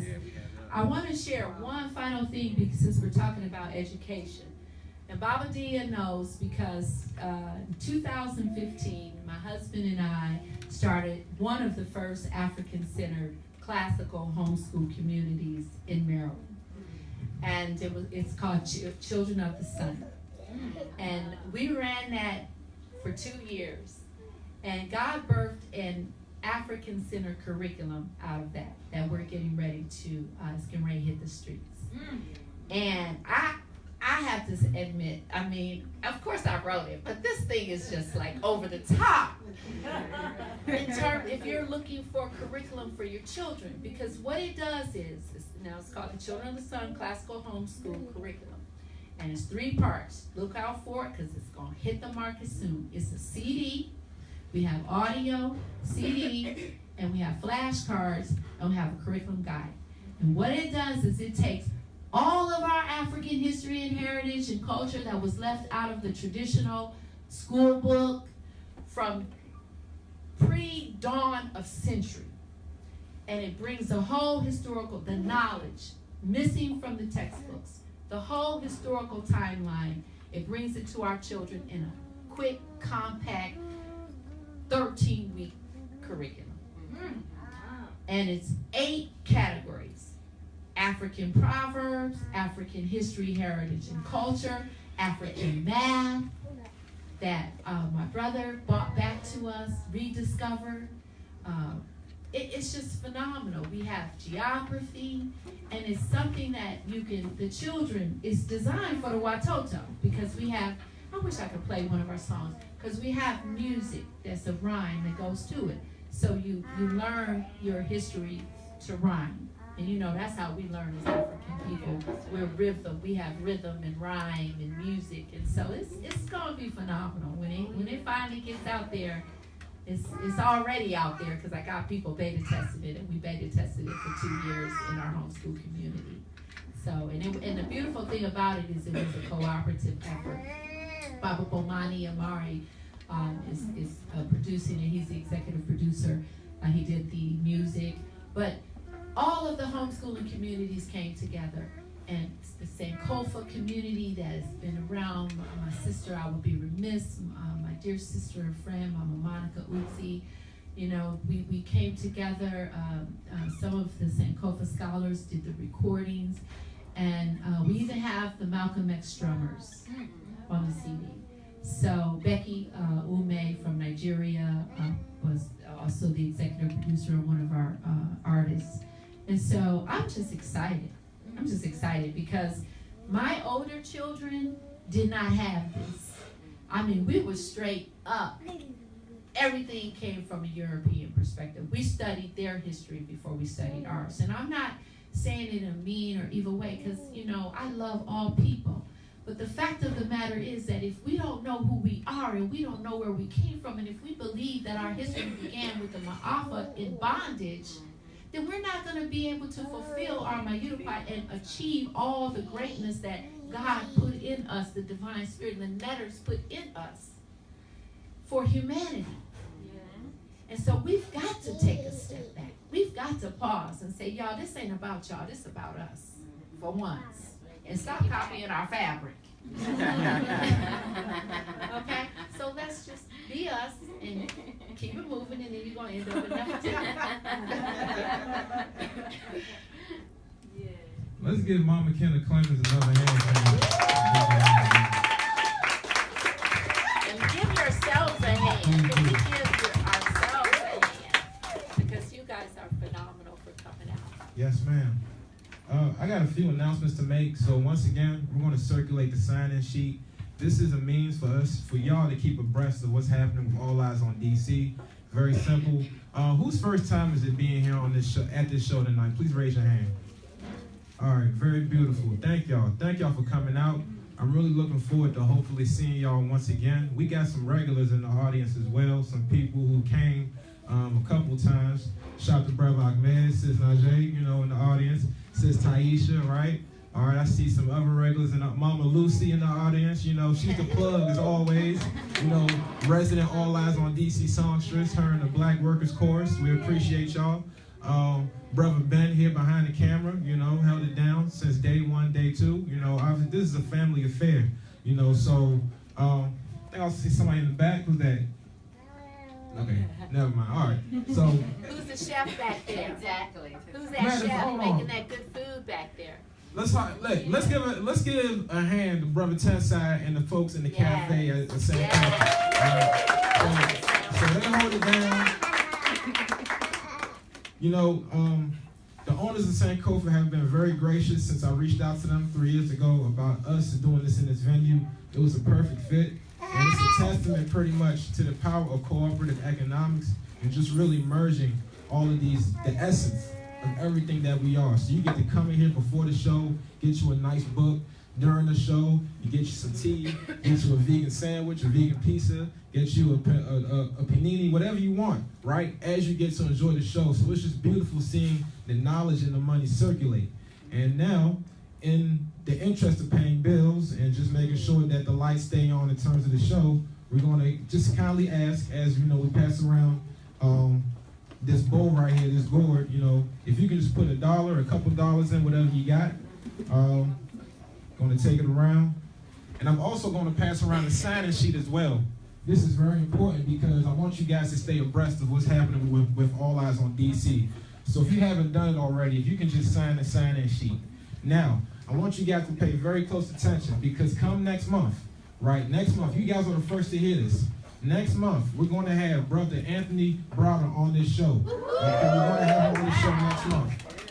All right, I want to say it again for those of y'all who are here and who are on Facebook. We're going to have Tony Browder on this show on the 3rd Friday in March in honor of the 30th anniversary of the Browder Files. So I have some reading to do for the next month. I'm going to make sure that we're ready for this one. All right, the 30th anniversary of the Browder Files. We're going to talk about that. We're going to talk about his new initiative, right? Pretty much through the Asa Hilliard efforts, right? Just really talking about the excavation and just why connecting back to Kemet and the rest of Africa is so important. And then 16th of March, right? 15th of March, definitely. All right, so y'all come back, man. Browder File, 30th anniversary. All right. And a couple more announcements that I want to make before we close out the show, and this is more so related to the organizing that is at hand and what is needed of us beyond this show. All right. So for those of y'all who aren't aware, we in DC are in the middle of an initiative that is called Pan-African Federalism. Mama Kyna, she was very so gracious and astute to mention Sheikh Anta Diop. Sheikh Anta Diop, for those of y'all who don't know, was a proponent of what you call confederalism.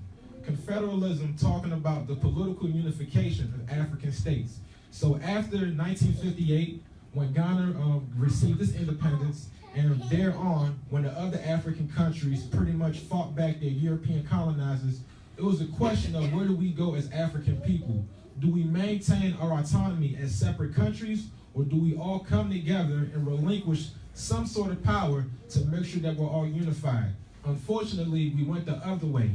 And today, we're all separate nations instead of one, while the European Union and the Zionists siphon off the funds, in addition to the Asians and the Indians and whoever else. They're siphoning off our funds, they're siphoning off our resources, they're pretty much paying off our politicians. The politicians are no longer beholden to us, right?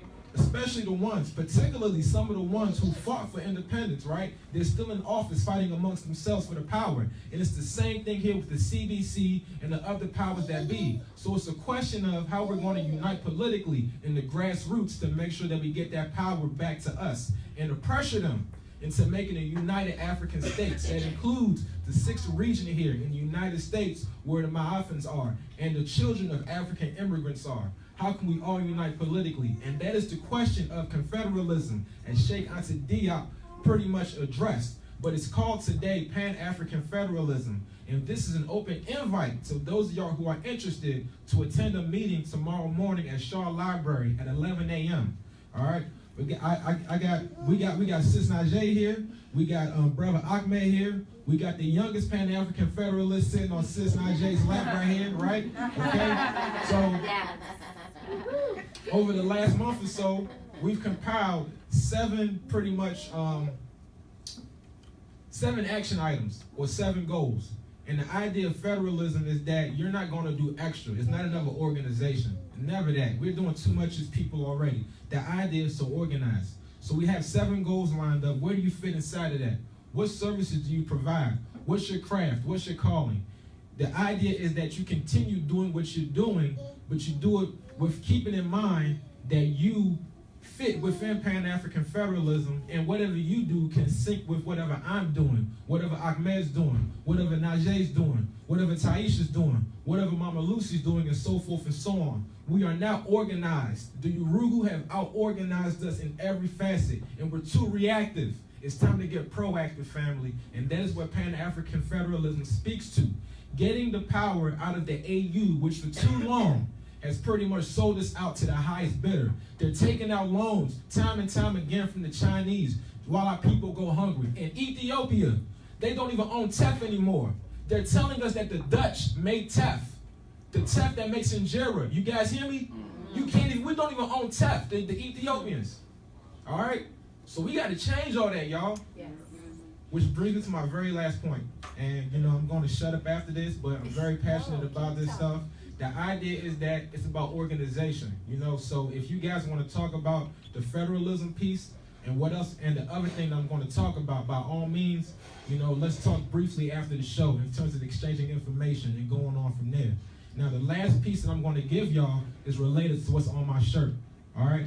This is the UNIA, the Universal Negro Improvement Association, the organization that Marcus Messiah Garvey founded in the early 20th century. By 1920, when the UNIA had its first convention in Madison Square Garden, that was considered the largest gathering of African people in the world, pretty much in the beginning of the 20th century. To this day, the UNIA was the precursor to other independent black organizations that spoke determination, self-determination. If you're talking about the Moorish Science Temple, you're talking about the Nation of Islam, whatever organization you're talking about, even Brother Malcolm, his parents were Garveyites, all right? Elijah Muhammad was a lieutenant in the Chicago chapter of the UNIA at one point. So the UNIA spoke about self-determination, okay? We're talking about building a government here. You cannot be beholden to 2 governments. We have to build our own government. Where is the black woman and black man's government? Okay? Where are our administrators? Where are our governors? Where are our senators? Where are our public policy analysts? Our think tanks? Our gosh darn industrialists? Whoever else, right? We have to start organizing in that manner. And I'm going to make this appeal. I'm making this appeal to the feminine energy in the room. I am kindly asking that you guys consider joining the Pan-African Federalist Movement and or the UNIA. We need more feminine energy. And seriously, on behalf of the brothers in the room, You know, I am just going to say that I understand pretty much to a degree the apprehension sometimes of organizing that comes with being a woman in an organization. We are getting that out of the way, y'all. It is a new moon. The feminine energy will come back. It has to come back if we're going to win. And I'm making an appeal to the women in the room. We need more of y'all in these organizations to tell us what to do, to lead us in the right direction. So I am making that appeal to y'all tonight in particular. The men will move over. The men will move over, okay? And if we don't move over, you force us to move over. Because we need to come together in this age, especially with so much propaganda out there turning us against one another. We keep playing the blame game, family. There's too much of that going on. We need to change that paradigm because the time is real, family. The time is real. So that is all that I got to say to that. Please seriously consider coming to Shaw Library at 11 a.m. tomorrow for this meeting. It's 90 minutes. Remember, I'm a rapper, but I like coming in and out. I'm not going to hold y'all too long. We're just going to talk about these 7 goals and how to move forward because there's a whole lot more coming in 2019, 2020, family. So once again, March 15th, we're back here with Anthony Browder. Consider joining the Pan-African Federalist Movement and or the UNIA. We need our own government. We need our own organization, y'all. Until next time, peace and blessings, family. Love you.